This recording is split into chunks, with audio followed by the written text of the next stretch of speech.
اللہ تعالیٰ نے انسان کو جتنے بھی اعضاء دیے ہیں ان میں سے زبان بڑا منفرد عضو ہے انسان کا۔ یہ اسے دیگر مخلوقات سے ممتاز کرتی ہے۔ زبان کے ذریعے انسان اپنا ما فی الضمیر کہہ سکتا ہے، اپنی بات بیان کر سکتا ہے۔ لیکن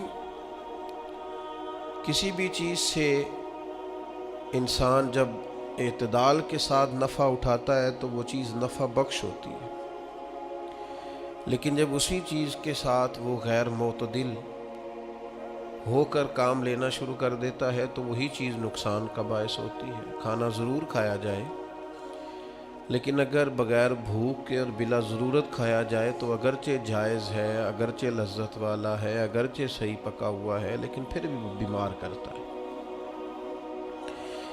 زبان انسان چلانا چاہتا ہے، استعمال کرنا چاہتا ہے، گفتگو کرنا چاہتا ہے، تو اگر تو اس زبان کا صحیح استعمال کرے تو یہ زبان بڑی فائدہ مند ثابت ہوتی ہے، نفع بخش ہوتی ہے۔ لیکن اگر اس زبان کا غلط استعمال کرتا ہے، بے جا استعمال کرتا ہے اور مبالغے کے ساتھ اسی زبان کا استعمال کرتا ہے تو سب سے بڑی آفت بھی انسان کو زبان کی وجہ سے ملتی ہے۔ ایک ڈھیر سارا طبقہ ہے جو چپ نہیں رہ سکتا، یعنی اگر وہ تھوڑی دیر چپ کر کے بیٹھیں تو آپ یہ سمجھ لیں کہ وہ بیٹھے نہیں ہوئے، سوئے ہوئے ہیں۔ وہ یا سو جائیں گے یا بولیں گے۔ ان کے چپ رہنے کی اللہ ماشاءاللہ صرف اتنا سبب ہوتا ہے کہ اب جناب آرام میں ہے۔ بہت گفتگو لوگ کرنا چاہتے ہیں، بہت بات کرنا چاہتے ہیں، اس کا طریقہ بتایا نا اسلام نے، کرو بات، ہر وقت کرو، لیکن ادھر ادھر کی نہ کرو، اللہ رسول کا ذکر کرو۔ بولتے رہیں ہر وقت، بے شک کریں آپ ذکر، پر کریں ذکر الہی۔ دنیا داری کی باتیں دل سخت کر دیتی ہیں۔ جب آپ دنیا داری کی گفتگو کرتے ہیں تو جھوٹ سرزد ہوتا ہے، اس کے نتائج بڑے خوفناک برآمد ہوتے ہیں۔ تو ہمیں خوبصورت طریقہ بتایا اللہ تعالیٰ نے قرآن مجید میں کہ یا ایھا الذین آمنوا اذکروا اللہ ذکرا کثیرا، اے ایمان والو تم اپنے رب کا ذکر کرو کثرت کے ساتھ۔ کتنا کرو اور اس کی حد کتنی ہو؟ فرمایا وَسَبِّحُوهُ بُكْرَةً وَأَصِيلًا، صبح و شام بس اسی کی پاکی کا بیان کرو۔ صبح ہو، شامیں ہو، راتیں ہو، دوپہر ہو، سپہر ہو، تم اسی کی یاد میں اپنے آپ کو لگائے رکھو۔ کثرت کے ساتھ اگر کوئی تم نے کام کرنا ہے تو اللہ کی یاد ہے، اس کے نتائج برآمد ہوتے ہیں۔ انسان قلبی اطمینان محسوس کرتا ہے۔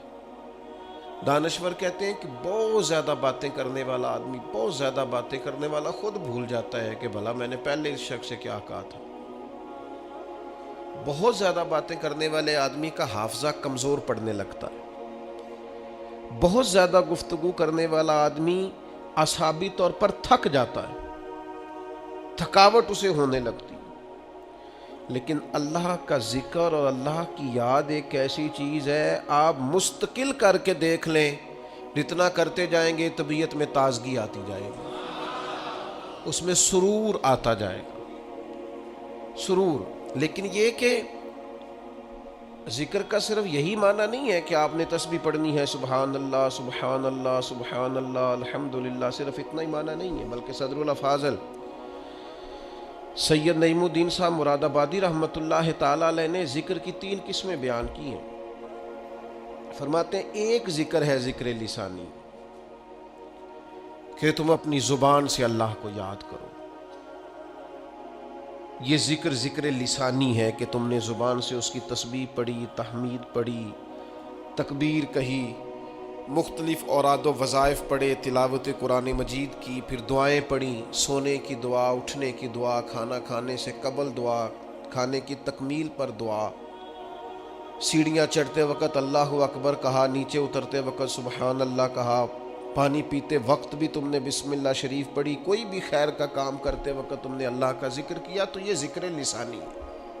یعنی زبان سے ذکر. دوسری قسم ذکر قلبی کی ہے، تمہارا دل ذاکر ہو جائے. یعنی وہ جو ذکر قلبی ہے نا، اس میں شکر بھی شامل ہے. یعنی انسان اپنے اوپر خدا کی نعمتیں دیکھتا جاتا ہے اور اس کا دل اسے عاجزی کی طرف لاتا جاتا ہے، وہ موم بتی کی طرح ڈھلتا جاتا ہے. اس کا دل بار بار اسے کہتا ہے نہیں تھا تو اس قابل جو رب نے تجھے عطا کر دیا. بار بار اس کے دل سے ذکر جاری ہوتا ہے. بار بار اسے احساس ہوتا ہے کہ گر تو یہاں نہ ہوتا تو پھر بتا کہاں ہوتا. بار بار اس کی طبیعت پر یہ بات غالب ہوتی ہے. پھر ذکر قلبی کا ایک معنی یہ بھی ہے کہ انسان تفکر کرتا ہے، غور کرتا ہے. جیسا کہ نبی پاک صلی اللہ تعالی علیہ وسلم نے فرمایا، دنیاوی معاملات میں جب بھی دیکھو اپنے سے نیچے دیکھو. وہ لوگ بھی دیکھو جو تم سے کم سہولیات رکھتے ہیں، تم سے کم سرمایہ رکھتے ہیں، دنیاوی طور پر تم سے پیچھے. یہ بھی ایک ذکر کی صورت ہے کہ تم جب دیکھو گے ایسے لوگوں کو کہ جو تم سے کمزور زندگی گزار رہے ہیں، تو تمہارا دل ذاکر بنے گا، شاکر بنے گا، تمہاری طبیعت میں خیر آئے گی.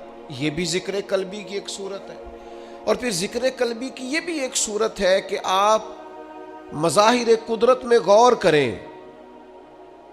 اللہ کے پیدا کردہ کائنات میں جو رب نے حسن پیدا کیا ہے، جو کیا شاندار جھیلیں ہیں، پہاڑ ہیں، وادیاں ہیں، ندیاں ہیں. بندہ دیکھتا جائے اور اللہ کی قدرت میں کھوتا چلا جائے. محو یہ بھی ذکر قلبی کی ایک کیفیت ہے کہ وہ محو ہوتا جائے. اس کا دل کہے کیا بات ہے، مالک نے جو بنایا ہے خوب ہی بنایا ہے. محو ہوتا جائے. قرآن مجید کی آیات میں غور کرے، اس کے نئے سے نئے مفاہیم پر توجہ کرے، نیا سے نیا ذائقہ اسے نصیب ہو. یہ ذکر قلبی کی کیفیات ہے. پھر وہ مراقبہ کرے، وہ دیکھے کہ یار کتنے میرے جرم ایسے تھے، کتنی میری خطائیں ایسی تھیں جن پر پکڑ ہو سکتی تھی، لیکن وہ کتنا مہربان ہے، اس نے درگزر بھی کیا، پردہ بھی رکھا، رحمت بھی فرمائی. ایک گناہ میرا ماں پیو ویکھے تو دیوے دیس نکالا، تے لکھ گناہ میرا مولا ویکھے پردے پاون والا. یہ بھی ذکر قلبی کی ایک کیفیت ہے، یہ بھی ایک صورت ہے اس کی. تو یاد رکھ لیے گا اور اس کو سمجھ لیجئے گا کہ ذکر ایک تو ذکر لسانی ہے، پھر ذکر قلبی ہے کہ آپ کا دل ذاکر ہو جائے. اور صوفیاء کہتے ہیں کہ یہ جو ذکر خفی ہم کراتے ہیں نا، کہ تھوڑا سا گردن جھکا کے دل پر توجہ کرو، یہ دھڑک نہیں رہا، یہ تو اللہ اللہ اللہ اللہ کر رہا. اس پر غور تو کرو، یہ ہے تمہارے پاس پر یاد کسی اور کو کرتا ہے. یہ سینے میں تمہارے دھڑکتا ہے پر نام کسی اور کا لیتا ہے. یہ دل جو ہے نا، یہ اگر ذاکر ہو جائے اور یہ اللہ کی یاد میں لگ جائے اور احساس پکا ہو جائے کہ دل دھڑک رہا ہے تو اللہ اللہ کر رہا ہے، تو پھر تو لوگ سوئے بھی ہوتے ہیں تو ان کا دل اللہ کی یاد میں مصروف ہوتا ہے. حضرت سلطان صاحب رحمۃ اللہ علیہ فرماتے ہیں، جو دم غافل سوئی دم کافر، سانو مرشد ہو پڑھایا ہو، نفی اسبات دا پانی ملیا تے ہر رگے ہر. یہ نفی اسبات کیا ہے؟ لا الہ نفی ہے، اللہ کے سوا کوئی معبود، یہ نفی ہے. الا اللہ اسبات ہے کہ اللہ ہے. لا الہ اللہ کے سوا کوئی، یہ نفی ہے. الا اللہ اسبات ہے. تو کہتے ہیں کہ نفی اسبات دا پانی ملیا، یعنی لا الہ الا اللہ کی ضربیں لگائیں تے ہر رگے ہر جائی ہو، پھر اندر بوٹی مشک مچایا، میری جان پھلاں تے آئی ہو. پھلاں تے یعنی اب میرا وجود اتنا ہلکا پھلکا ہو گیا ذکر کرتے کرتے کہ پھولوں کی طرح ہو گیا. نفی اسبات دا پانی ملیا تے ہر رگے ہر جائی ہوں تے اندر بوٹی مشک مچایا جہاں پھلاں تے. تو پھر کہتے ہیں مجھے پھر یاد آیا کہ میں تو یہاں آ ہی نہیں سکتا تھا, چھوڑ کون گیا ہے؟ یہ ذکر میں مجھے لگایا کس نے ہے؟ یہ میری توجہ کس نے کرائی ہے؟ کہتے ہیں جب میں پوری طرح پھول بن گیا تو پھر مجھے وہ موسن یاد آیا جس کی برکت سے میں یہاں آیا تھا. پھر بول کے کہنے لگے جیوے مرشد کامل باہو جس اے بوٹی لائی ہو. وہ جیتا رہے, اللہ تعالیٰ اس کو آباد رکھے. الہی تا ابد آستانہ یار رہے, آسرا ہے غریبوں کا برقرار رہے. پھر دعائیں نکلنے لگ گئیں, جیوے مرشد کامل باہو جس اے بوٹی لائی. تو ذکر قلبی. پھر تیسری قسم ہے ذکر بالجوارے, اعضاء کے ساتھ ذکر کرنا, یعنی اپنے وجود کو اطاعت الہی میں لگانا. جو کام اللہ کی نافرمانی کے ہیں وہ چھوڑ دینا, جو فرما برداری کے ہیں وہ کرنا. یہ بھی ذکر کی ایک قسم ہے کہ آپ اللہ یعنی رزق حلال کمانے پہ آپ لگے ہوئے ہیں, حرام سے بچ رہے ہیں. تو یہ جو آپ حلال اور طیب کمانے پہ لگے ہیں یہ بھی آپ اللہ کی یاد میں لگے ہوئے ہیں.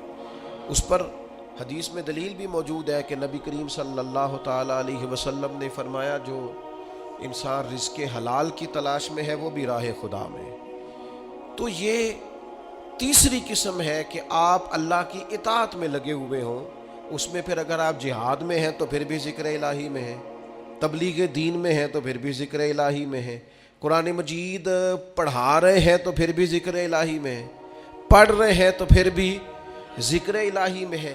کتاب و سنت کی نشر و اشاعت میں, تبلیغ میں, تعلیم میں جتنا آپ کا وقت گزر رہا ہے سارا ذکر الہی میں. تو یہ ذکر الہی کی 3 اقسام ہیں, ان میں سے کوئی بھی نصیب ہو گئی تو اللہ کی یاد نصیب ہو گئی. بڑے نتیجے ہیں ذکر کے, حدیث پاک میں بڑے نتیجے ہیں. حضور نے فرمایا فرشتے ڈھونڈتے پھرتے ہیں ذکر کی مجلس سے, فرشتے ڈھونڈتے پھرتے ہیں, تلاش کرتے پھرتے فرشتے. کیا کریم فرماتے ہیں ذکر کی مجلس سے ڈھونڈتے ہیں, پھر وہ جہاں مل جاتی ہیں وہاں بیٹھ جاتے ہیں. کون تو بیٹھ جاتے ہیں ذکر کی مجلس میں, پھر وہ لوٹ کے جاتے ہیں. پھر مالک پوچھتا ہے کہاں سے آئے ہو. حضور خود فرماتے ہیں یہ بات بیان کر کے, کریم خود فرماتے ہیں اگرچہ اللہ جانتا ہے اسے پتہ ہے کہاں سے آئے, کہاں سے آئے ہو. عرض کرتے ہیں مالک کچھ لوگ تیری یاد میں بیٹھے تھے, ہم بھی ان کے پاس بیٹھ گئے. چلے اتنا بڑا میں درویش نہیں ہوں, اتنا بڑا فقیر نہیں ہوں کہ میں کوئی دعویٰ کروں, پر چلو ہلکی سی بات کرنے کا تو میں حق رکھتا ہوں. ذکر الہی والے درویش وہ ہوتے ہیں جو فرشتوں کو بھی مست کر دیتے ہیں, مست کر دیتے ہیں. ہاں تر دامنی پہ شیخ ہماری نہ جائیے, دامن نہ چھوڑ دیں تو فرشتے وضو کریں. ہاں ہاں کہاں سے آئے ہو. مالک وہ یاد الہی میں بیٹھے تھے, ہم بھی وہاں بیٹھ گئے. تو پھر کریم پوچھتا ہے, اس ذرا انداز تو دیکھو, یہ بخاری مسلم کی حدیث. اللہ فرماتا ہے وہ کیا کہتے تھے, تیری میری باتیں وہاں ہو رہی ہیں, کیا کہتے تھے. مالک ڈر رہے تھے دوزخ سے, تیرے عذاب سے ڈرتے تھے. فرمایا انہوں نے دوزخ دیکھی ہے. یا اللہ نہیں. فرمایا دیکھ لیتے اور ڈرتے. تو رب فرماتے فرشتوں پھر گواہ ہو جاؤ میں نے سب کو دوزخ سے آزاد کر دیا, وہ جتنے اس مجلس میں تھے سب کو میں نے آزاد کر دیا. تو پھر اللہ فرماتے وہ مانگتے کیا تھے. پھر بولے اقبال, پھر بولے اقبال, خودی کو کر بلند اتنا. کیا مانگتے تھے. کہا تیرے فضل کے سوالی تھے, چاہتے تھے کہ جس جنت کی بشارتیں کتاب و سنت میں ہیں وہ انہیں ملے.